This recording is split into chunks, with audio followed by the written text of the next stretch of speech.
Bonjour, que nous réserve cette nouvelle semaine pour les cryptos? C'est ce que nous allons voir dans l'analyse du jour. Mais avant de commencer, n'oubliez pas de vous abonner, de mettre un petit pouce bleu et de laisser un commentaire.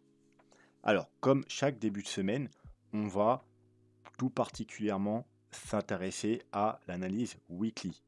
Bien que, malheureusement, et contrairement à un peu ce que je vois un peu partout, eh bien, la situation n'a pas évolué depuis les dernières semaines, même si les altcoins, ils ont pris un petit coup quand même. Au niveau du Bitcoin, la situation reste la même. L'analyse weekly, elle n'a pas changé, donc on va faire un petit rappel. On va également voir un petit peu du côté du court terme et voir aussi, bien entendu, ce qui se passe au niveau des altcoins. Donc, sans perdre de temps, on se dirige vers la cryptomap. La cryptomap de la semaine, comme vous pouvez le voir et comme vous devez bien vous douter, elle est relativement rouge. Donc, on peut voir des chutes de, en moyenne, moins 15 à moins 30% sur l'ensemble des altcoins. Alors que le Bitcoin, lui, il doit plus tourner comme l'Ethereum autour des 3-4%. Mais voilà, du côté des altcoins, ça fait mal et ils ont pris très cher.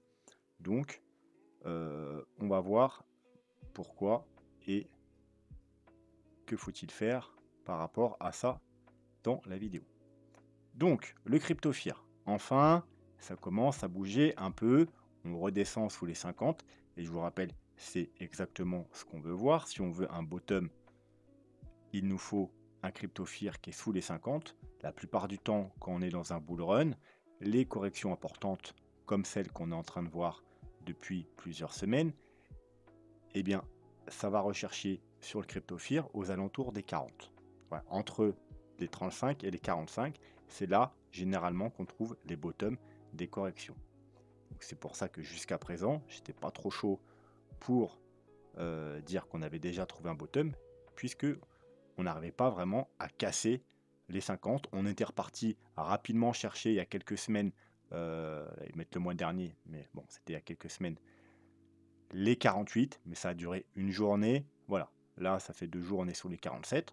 J'aimerais bien que ça descende encore un peu. Donc, moi, j'aimerais bien, par exemple, revoir une petite rechute et qu'on ait vraiment recherché entre les 40 et 45 pour avoir plus de conviction pour dire que peut-être on a trouvé un bottom. Le dollar. Le dollar, par rapport à la dernière analyse, toujours aucun changement.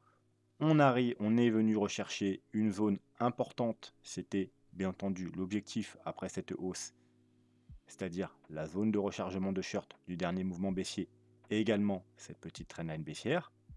On a bien eu comme prévu un petit rejet, un début de correction. Maintenant, ce qu'on aimerait, c'est que la petite correction qu'on a là, c'est pas juste une correction, mais une reprise de la tendance baissière pour faire un plus haut plus bas, un nouveau plus haut plus bas. On repart à la baisse et on refait un nouveau plus bas pour valider une tendance baissière long terme. A contrario, si on casse cette zone de rechargement de short et cette trendline, ce sera bullish. On ira probablement rechercher ici pour faire un double top. Et bien entendu, si le dollar continue de monter, on va casser ce niveau. On validera un énorme W weekly, également une divergence weekly. Ce sera très bullish et on ira probablement dans un premier temps rechercher la zone de rechargement de short. Donc déjà, ça nous annonce plusieurs semaines, voire plusieurs mois de hausse. Et si finalement on casse cette zone de rechargement de short, on ira faire des nouveaux plus hauts.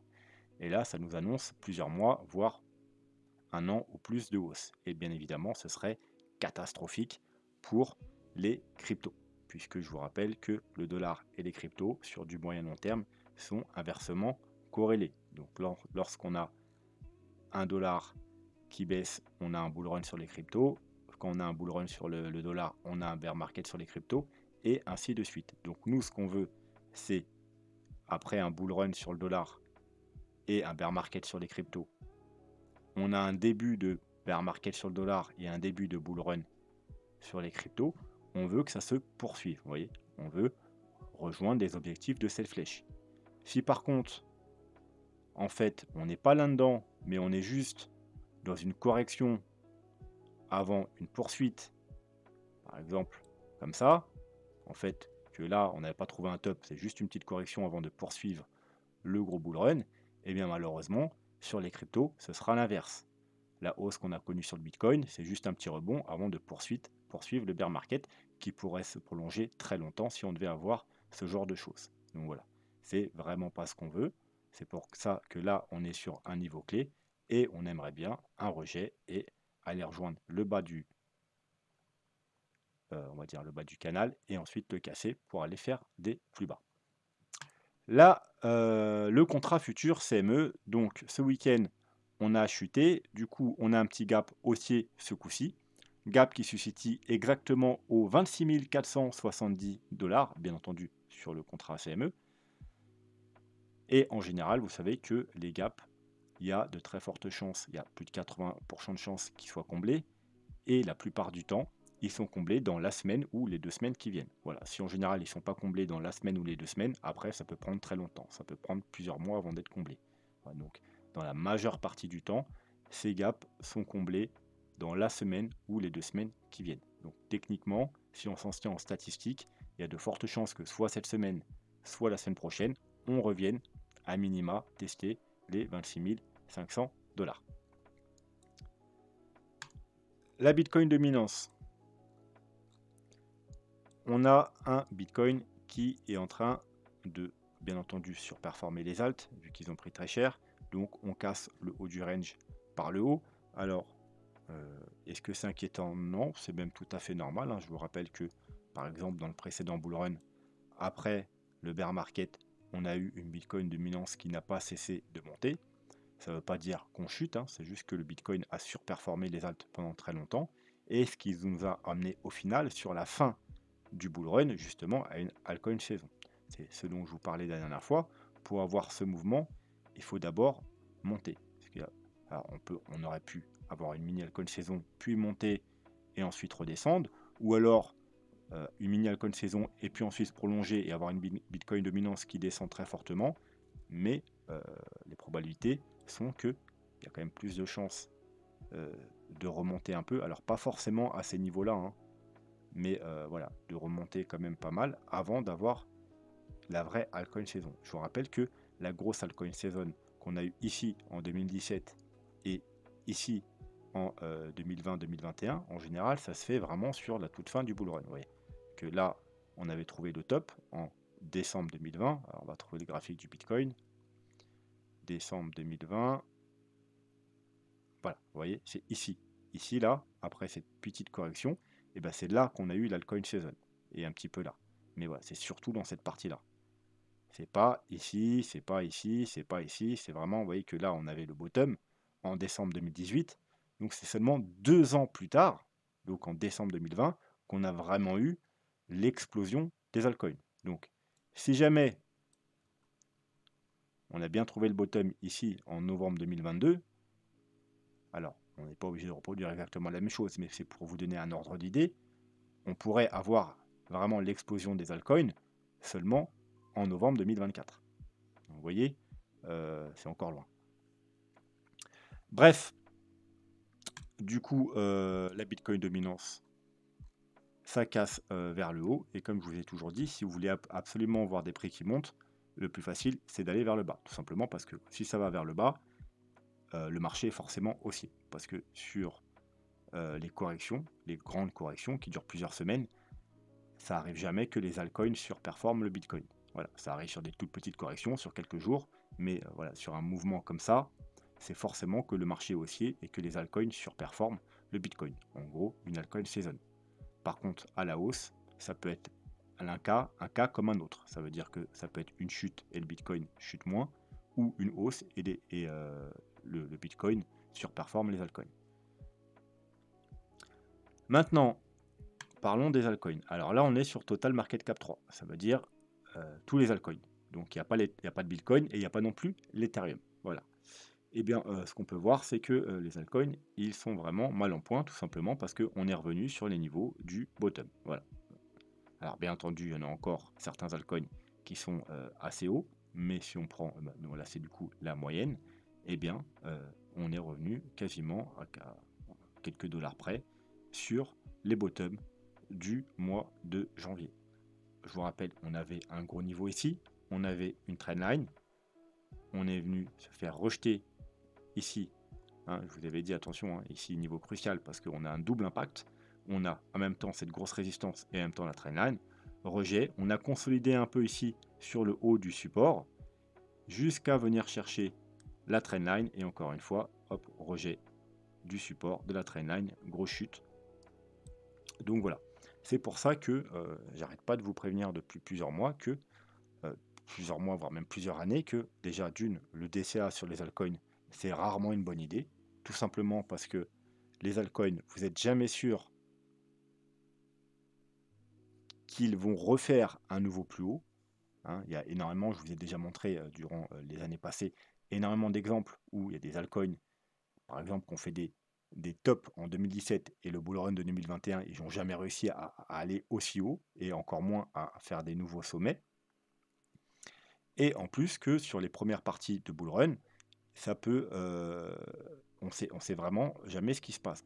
Par exemple, quand là, ici, la correction qu'on a eue pour le choc du Covid, le Bitcoin, lui, il est venu retester en gros la ligne de coup ici du W, il n'a pas fait des nouveaux plus bas, alors qu'il y a pas mal d'altcoins qui ont fait des nouveaux plus bas. C'est ce dont je vous parlais la dernière fois, qu'on pouvait être dans une situation comme ça. Une première jambe haussière, une grosse correction, mais sur cette correction, les altcoins avaient pris très cher et il y en a pas mal qui avaient fait des nouveaux plus bas. Bon, bah, c'est exactement ce qui est en train de se passer. On a eu une première vague haussière sur le Bitcoin, une correction, et là vous voyez que la moyenne, on est quasiment sur un double bottom, mais il y a aussi, vu que c'est une moyenne, hein, il y a certains altcoins qui sont plus hauts, mais il y a déjà pas mal d'altcoins qui sont déjà en train de faire des nouveaux plus bas. Je ne sais pas si je peux en avoir un sous la main. On va aller chercher par exemple un altcoin qui est dans la liste justement de la SEC. Hein, je pense que c'est eux qui ont pris le plus cher. Je vais avoir un ADA ou quelque chose comme ça. Voilà, parfait. Hop là, ADA, Cardano. Pourtant c'est un beau projet, hein, il est dans le top 20. Eh bien hop, bottom de décembre 2022, vous voyez qu'on a fait déjà un plus bas. Et c'est pas le seul, il y en a pas mal. Donc c'est pour ça que les altcoins, je vous dis toujours qu'il faut être extrêmement prudent sur les altcoins, qu'il faut éviter également de DCA sur les altcoins, contrairement au Bitcoin et à l'Ethereum. Alors l'Ethereum, je le mets à part, hein. C'est un altcoin, mais je le mets vraiment à part. Moi-même, je fais du DCA sur l'Ethereum, c'est d'ailleurs le plus gros de mon DCA que j'ai fait depuis l'année précédente. C'est sur l'Ethereum que je l'ai fait, j'ai beaucoup plus d'Ethereum dans mon portefeuille. Alors, quand je dis mon portefeuille, je parle de mon portefeuille pour ce bull run. Hein.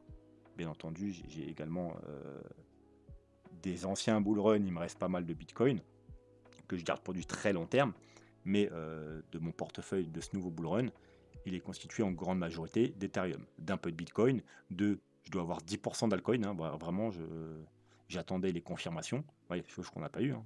Pour avoir les confirmations, comme j'ai toujours dit, il faut d'une part casser ce niveau, deuxièmement casser la trendline, et troisièmement également valider eh bien, un retournement de la tendance sur la Bitcoin dominance, mais également on peut regarder, comme je vous montre à chaque fois, ETH-BTC, qui peut être également un indicateur.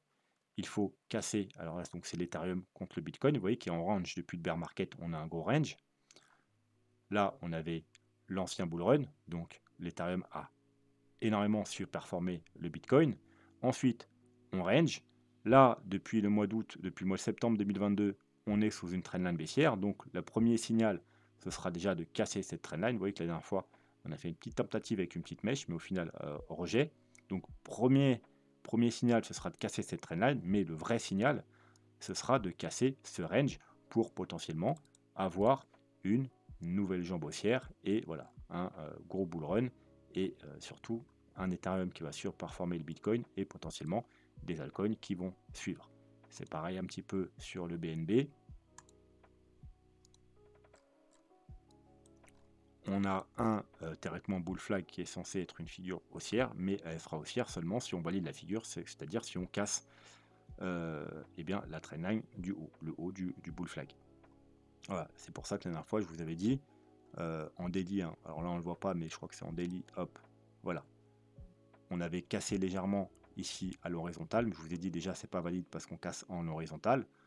Donc pour valider, il faudrait également casser ce gros niveau de résistance et puis aussi également eh bien, avoir vraiment la cassure en weekly, parce que c'est une figure qui dure depuis le mois de novembre, donc c'est une figure weekly. Donc voilà, c'est pas du tout validé. Et voilà, on s'est fait rejeter et on est retour, hein, comme je vous avais dit, si on était rejeté, on pourrait revenir sur le bas du bull flag. Ben voilà, on est de retour sur le bas du bull flag. Donc tant qu'on n'a pas de confirmation, personnellement, moi je reste très prudent sur les altcoins. C'est pour ça que j'ai que 10% d'altcoins en portefeuille, environ, je dirais, peut-être 30% d'Ethereum. Je dois avoir dans les 10 ou 20% de Bitcoin et je dois avoir 30 ou 40% de cash en réserve, justement pour rentrer sur les altcoins quand on aura les confirmations, mais pas avant. C'est pour ça que moi, la chute qu'il y a là, ça n'a pas énormément impacté pour l'instant mon portefeuille, tout simplement parce que j'ai que 10% d'altcoin. Donc, ça, c'est pour les altcoins. Le Bitcoin, donc, qu'est-ce qu'on a? On a eu une chute, un gros rebond, hein, où on a été, rappelez-vous, on était entré en trade ici, on avait pris les profits ici. Et là, on a eu exactement la même chose. On est revenu chercher le même niveau et on avait en 4 heures ou en 1 heure, avec un RSI, alors j'ai partagé sur Twitter, hein, hop là, on avait exactement la même chose ici. Ça veut dire une sorte de petit double bottom, W, avec un plus bas, sur le RSI, un plus haut, hein, divergence haussière H1, hop, voilà, on avait exactement la même chose. Donc, comme par contre j'ai dit, hein, faut pas s'attendre à voir la même chose parce que c'est trop flagrant. On a eu la chance d'avoir un trade extrêmement facile ici, extrêmement performant. Faut pas vous attendre à avoir la même chose. Mais vu qu'on avait les mêmes conditions de trade, eh bien moi je reste sur mes plans. On avait une localisation, hein, ici vous savez très bien qu'il y a une localisation, mais en plus là, on avait une double localisation parce qu'on avait un double, du coup, un potentiel double bottom, et on avait une structure et une confirmation indicateur. Donc si je suis entré en trade ici, je ne vois pas pourquoi je ne serais pas rentré en trade ici. Donc je suis rentré également en trade ici sur 4 ou 5 altcoins. J'ai déjà clôturé certains trades, j'ai pris des profits sur d'autres parce qu'il y a des altcoins qui ont extrêmement performé là, et il y en a, ils ont repris, je pense justement, je vous ai montré ADA tout à l'heure, j'ai pris des gros profits sur ADA notamment, et je crois sur Matic et sur Atom. Est-ce que je peux retrouver ADA? Alors, ça va pas être là-dedans. Ok, c'est ici. ADA. Je crois que ADA, il a fait quelque chose comme 30% sur le rebond. Énorme. Voilà, ADA.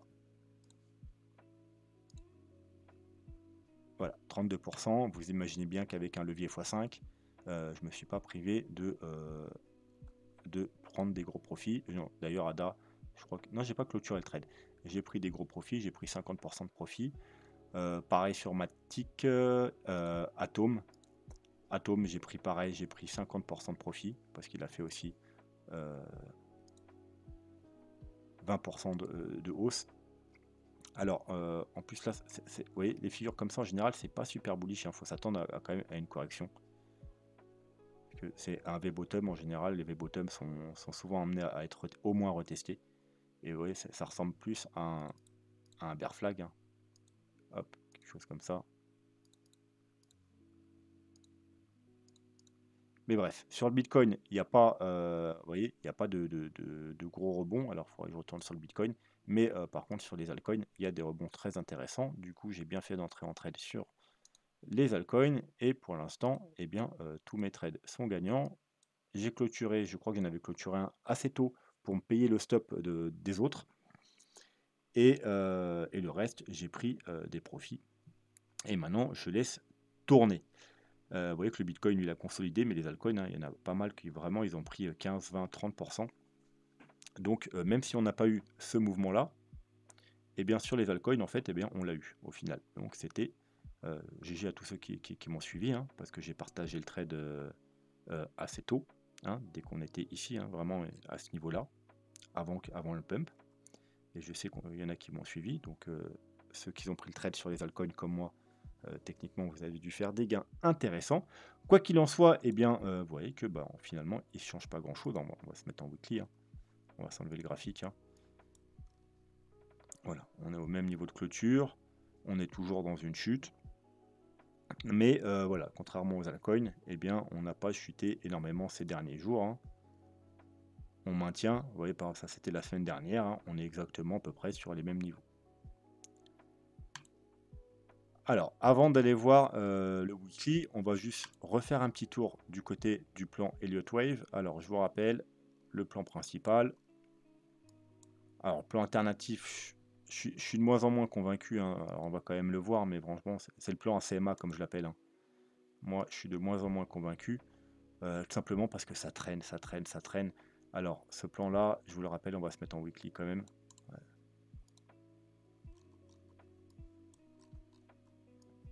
Alors, une vague U. Alors, théoriquement, hein, si on a bien trouvé un bottom, on doit faire 5 vagues haussières. Donc, 1, 2, on est dans la 3. Dans la 3, on doit avoir 5 sous-vagues. Là, on aurait fait une vague 1 et une vague 2. Mais la vague 2, franchement, elle traîne en longueur, hein. Je vous rappelle que la vague 2, c'est une vague corrective. Elle est censée corriger ce mouvement. Donc, en général, une correction dure moins longtemps que l'impulsion. Vous voyez, ça, on a une impulsion, ça, c'est une correction. On a une impulsion, ça, c'est une correction. Vous voyez bien que la correction est censée durer moins longtemps que l'impulsion.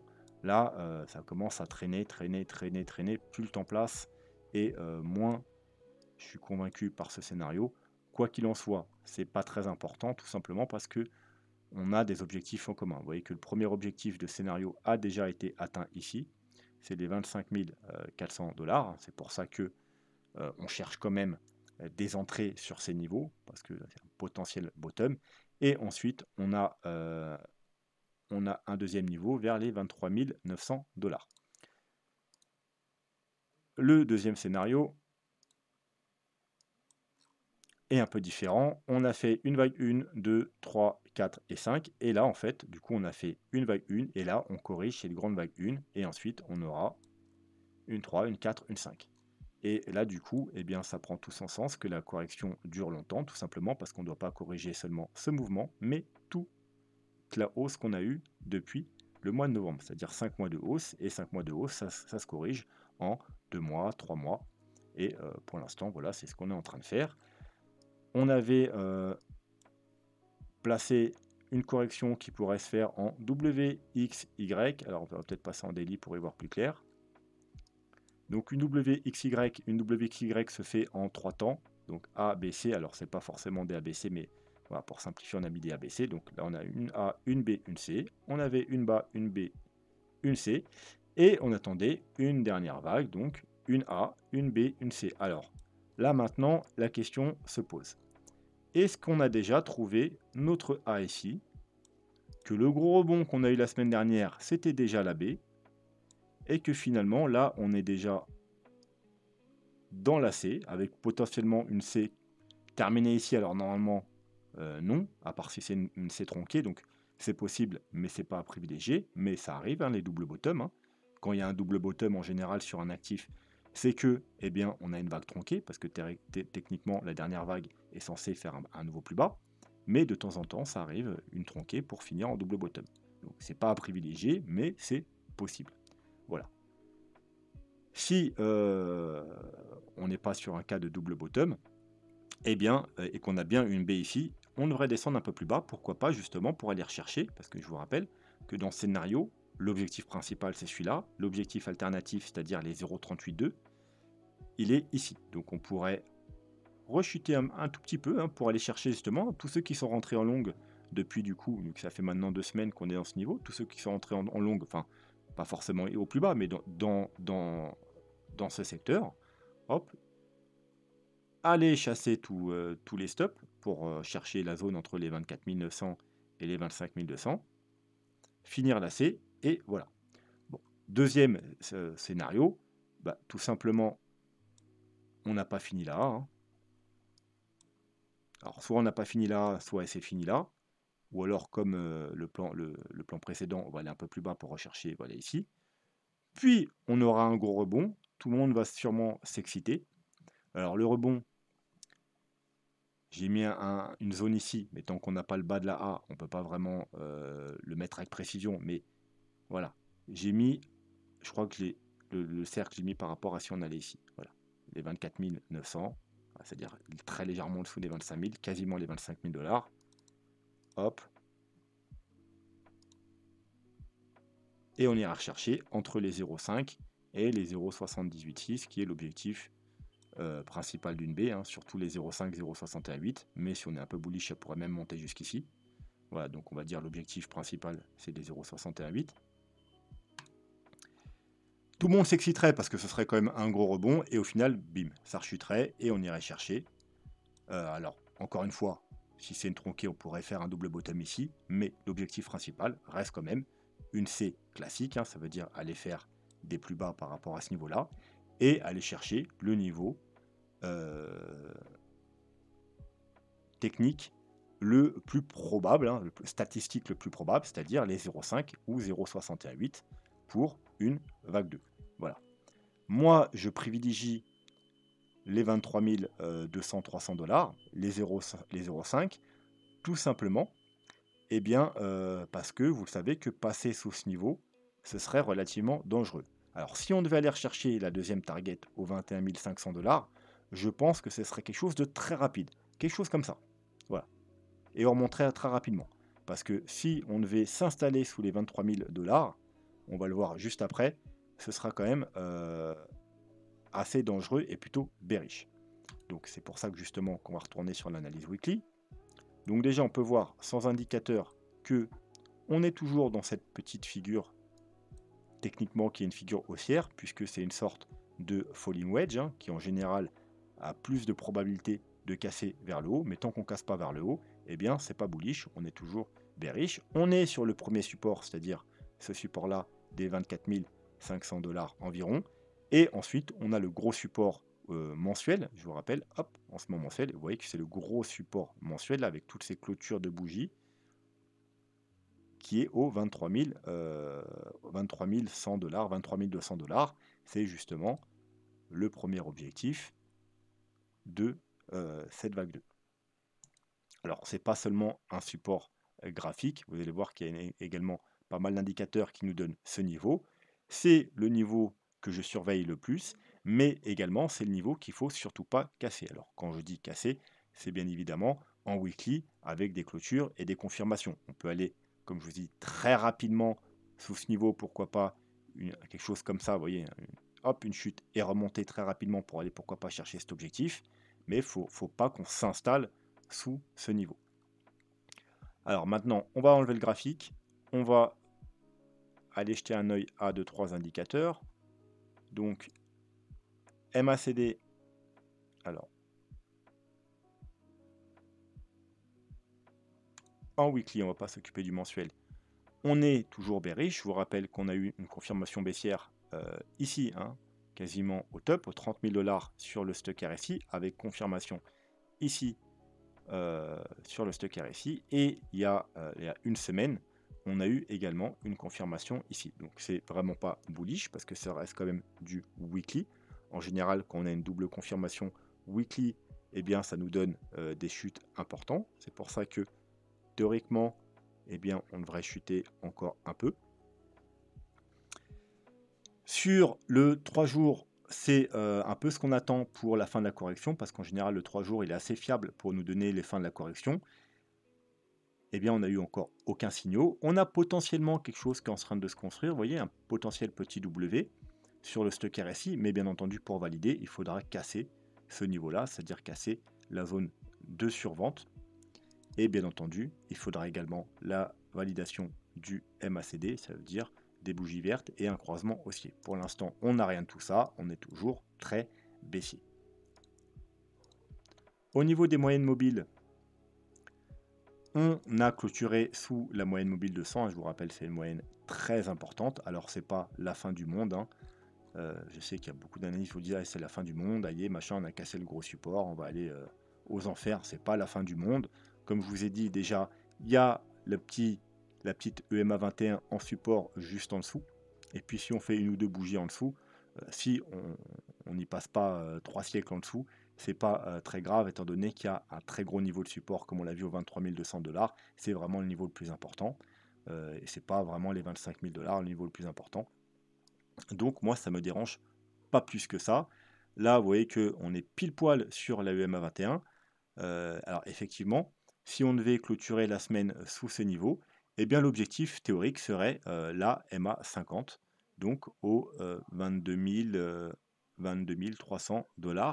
Et là, on serait plus du coup sur le scénario qu'on irait rechercher ici, vous voyez, au 21 500, c'est pas très loin en dessous, hein, ça veut dire, et rapidement, pour ensuite réintégrer. Donc en gros, si ça, se passe comme ça, on irait chercher là, on fera même une petite mèche en dessous pour aller chercher un peu plus là les 21 500, et ensuite on remonterait très rapidement. En mensuel, on est en soutien de la moyenne mobile 50, hein. C'est elle qui a fait support, un peu comme la moyenne mobile 200 en weekly, hein, qui a fait support lors des précédents bull run. Ce coup-ci, on l'a cassé, on l'a réintégré, donc c'était un gros signal positif, mais on n'a pas réussi à valider la cassure de la EMA 21, hein, qui en général également, vous voyez, en bull run, on est au-dessus, en bear market, on est en dessous. Donc, il fallait également casser cette moyenne mobile pour valider la cassure de la moyenne mobile 50. On n'a pas réussi, on a été rejeté. Maintenant, on est coincé entre les deux moyennes mobiles, vous voyez. Donc, on a les 27 000, grosso modo 27 000, on va même arrondir, allez, à 28 000 $ au-dessus. On a les 25 500, on va même arrondir en 25, on va pas se prendre la tête. On est entre les 28 000 et les 25 000.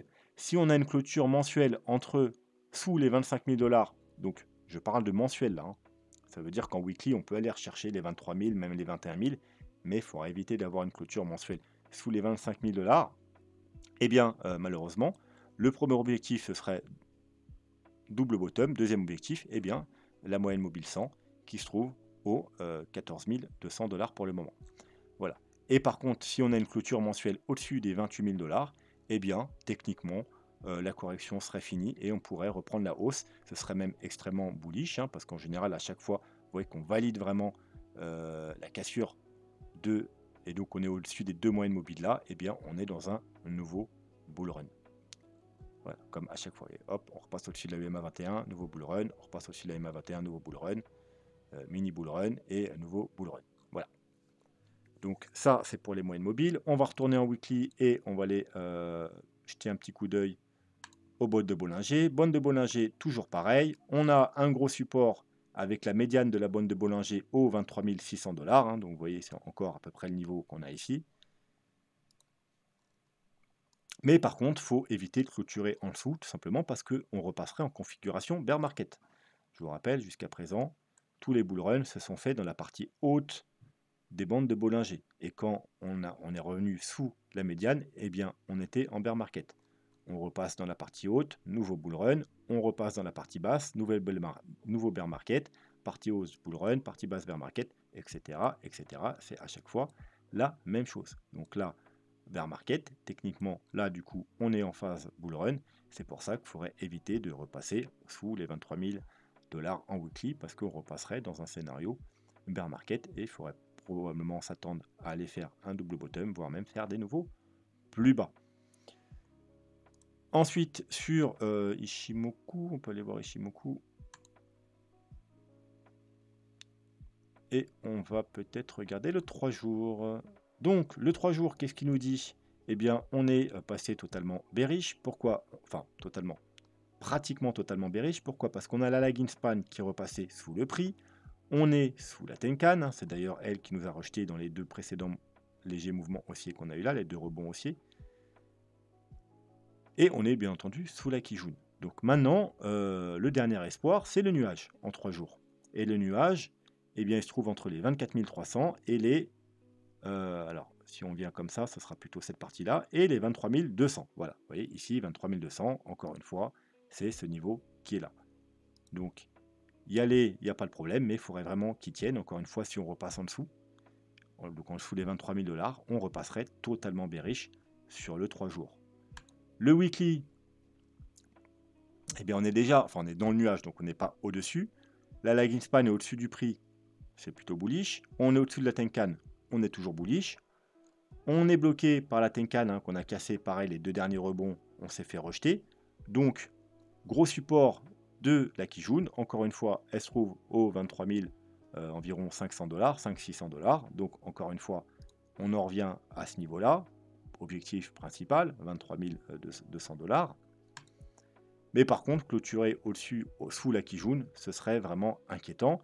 La lagging span, quant à elle, elle a le prix en support, hein. Vous voyez, si on chute comme ça, eh bien, et encore une fois, vous voyez que c'est au niveau environ des 23 000, 23 200, 23 400 $. Et par contre, voilà, si on repasse en dessous du prix, eh bien, on sera également là sous la Kijun, on sera quasiment totalement bearish. Alors bien entendu, on aura peut-être le support de la dernière chante pour la lagging span, c'est-à-dire la Kijun ici aux 20 500 $. On aura le bas du nuage aux 20 000, pareil, à environ 500 $.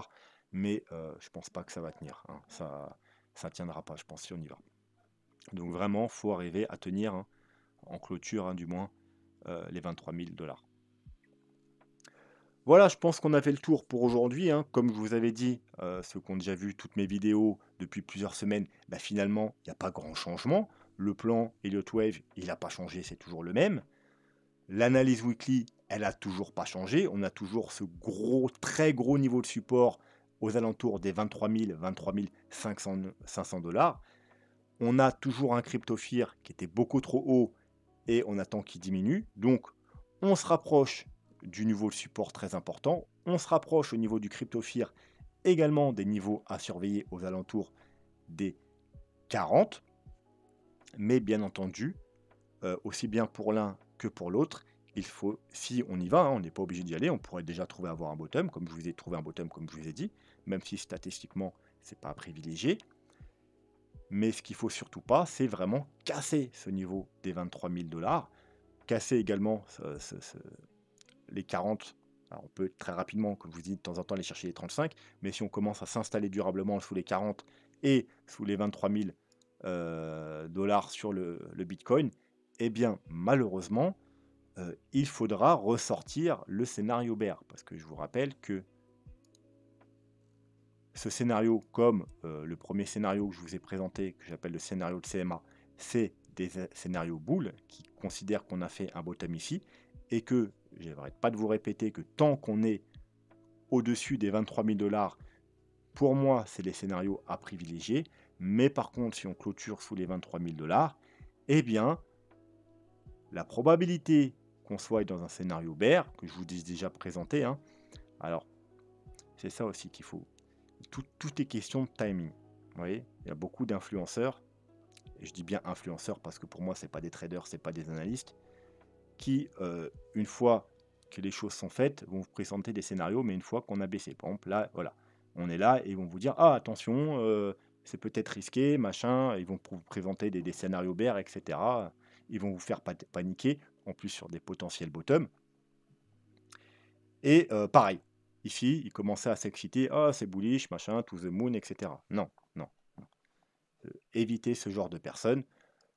Plutôt, allez voir des personnes qui vous parlent, en général, qui sont en contre-tendance. Voilà, par exemple, ici sur la chaîne, quand tout le monde était bearish ici, et en déni pendant la première partie, nous, on était extrêmement bullish. Par contre, quand on était sur les sommets ici, alors je vous rappelle, est-ce que j'ai le graphique? Hop là. Je vous rappelle le graphique weekly. Voilà, vous voyez, c'est toujours été notre objectif, hein, ici. Le premier objectif, c'était ce niveau. Comme je vous ai toujours dit, c'est le niveau clé. C'est le niveau où il faudra être extrêmement prudent. C'est le niveau où il faut prendre des profits, où il faut vous sécuriser. Parce que c'est la clé. Une fois qu'on a cassé ce niveau, on va dire, entre guillemets, le bull run est totalement validé. Tout simplement parce qu'on a repris la structure baissière. Eh bien, ici, on était extrêmement bullish. Ici, on était extrêmement prudent. Et c'est ici que j'ai commencé à, globalement, entre guillemets, hein, à vous faire peur. C'est-à-dire à vous présenter les scénarios bearish. Hein, pendant toute cette période, je ne vous ai pas parlé, quasiment jamais parlé des scénarios bearish, ou même des 23 000 $, ou même des 10 000 $, etc. Pourquoi? Parce que tout simplement, j'avais de fortes convictions que ce n'était pas le moment et qu'il fallait mieux vous motiver pour que vous entrez en trade ou en investissement, etc., pour profiter de cette hausse. Et quand tout le monde commençait à s'exciter alors que c'était le moment de prendre des profits ou d'être prudent, ça veut dire il y a un peu plus d'un mois, j'ai commencé à vous parler des scénarios bearish. Vous voyez, Bitcoin 23 000 $. C'est où le Bitcoin? Bitcoin à 10 000 $. Voilà. Bitcoin à 10K toujours positif, il y a un mois, vous voyez, quand on était sur les tops. C'est le timing, voilà. Et à contre-courant, hein, quand tout le monde était super bullish, moi je vous parlais d'un Bitcoin à 10K. Tout simplement pour que vous soyez prudent et pour que vous prépariez au scénario bear, justement. Mais je ne vous en ai pas parlé quand on était bullish, lorsqu'il fallait être bullish. Et c'est pareil, je ne vais pas attendre seulement maintenant que tout le monde est en train d'avoir peur pour vous parler des scénarios bearish. Voilà, alors que on a déjà chuté de... Merde, c'est pas le bon truc. On a des chutés de 20% sur le Bitcoin et de 40, 50, 60%, 70% sur les altcoins. C'est pas maintenant qu'il faut penser à vendre, après vous faites ce que vous voulez. C'était ici qu'il fallait prendre des profits, sécuriser, etc., etc. Maintenant, au contraire, on cherche potentiel bottom. Voilà. Alors, il faut toujours avoir en tête que on peut également être dans un scénario bear, hein, mais voilà, on s'en inquiétera maintenant quand on cassera les 23 000 $. Là, vu que jusqu'à preuve du contraire, on est toujours bull, ici on a pris des profits, on a sécurisé, ici on arrive maintenant sur des niveaux où il faudra tenter justement des achats pour jouer ce scénario, mais tenter en toute sécurité, en sachant qu'on est proche du niveau clé des 23 000 $, et que bien entendu, si on casse les 23 000 $, on repassera dans des probabilités d'un scénario bear. Voilà. Donc ce sera tout pour aujourd'hui. J'espère que la vidéo vous a plu. N'hésitez pas à laisser vos commentaires. Comme d'hab, vous pouvez me demander des analyses d'altcoin en commentaire, mais comme vous le savez, depuis depuis pas mal de temps, j'évite de faire trop d'analyse des altcoins. C'est pas pour rien que comparé en bull run où à chaque vidéo je vous fais 2 altcoins et que même je vous fais des vidéos le week-end avec des analyses altcoins, c'est pas pour rien que depuis plusieurs mois j'évite de vous faire trop de vidéos d'altcoins, tout simplement parce qu'on n'a pas eu encore de confirmation haussière sur les altcoins et je préfère pas vous faire acheter des trucs qui sont toujours en tendance baissière. Car oui, la plupart des altcoins sont toujours en tendance baissière parce qu'on n'a toujours pas fait des nouveaux plus haut, contrairement au Bitcoin qui a cassé une trendline, qui a fait des plus hauts par rapport au dernier sommet qu'on avait là. Ce n'est pas le cas pour la plupart des altcoins. Voilà, donc sur ce, moi je vous souhaite une bonne soirée et je vous dis à demain. Tchuss.